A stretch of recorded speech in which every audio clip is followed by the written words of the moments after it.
एकदा म्हणे ब्रह्मदेव आणि विष्णूंचं खूप जोरदार भांडण झालं. कोणतं फूल सगळ्यात सुंदर या गोष्टीवरून.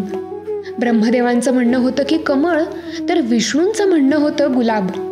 शेवटी विष्णूंनी ब्रह्मदेवांना गुलाब आणून दाखवलं आणि पाहता क्षणी त्यांनीही मान्य केलं की गुलाबच सगळ्यात सुंदर फूल आहे.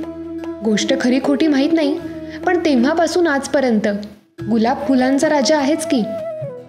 आयुर्वेदात चरक सुश्रुतांनी देखील गुलाबाच्या औषधी गुणधर्मांचं खूप छान वर्णन केलंय.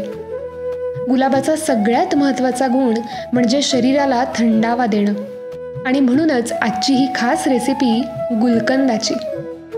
गुलकंद हा एक पर्शियन शब्द. गुल म्हणजे गुलाब आणि कंद म्हणजे साखर.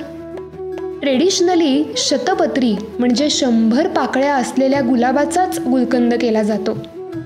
खरं तर खूप सोपं आहे. पाकळ्या स्वच्छ धुवून घ्यायच्या आणि सावलीतच वाळवायच्या. पत्री खडीसाखर कुटून घ्यायची. गुलाबाच्या पाकळ्या आणि खडीसाखर यांचे थर एका बाटलीत रचायचे आणि मग ही काचेची बरणी उन्हात ठेवायची. 7 दिवसातनं एकदा ढवळायची आणि 15-20 दिवसात आपला गुलकंद तयार. जितका गुलकंद मुरलेला तितका तो अधिक पौष्टिक.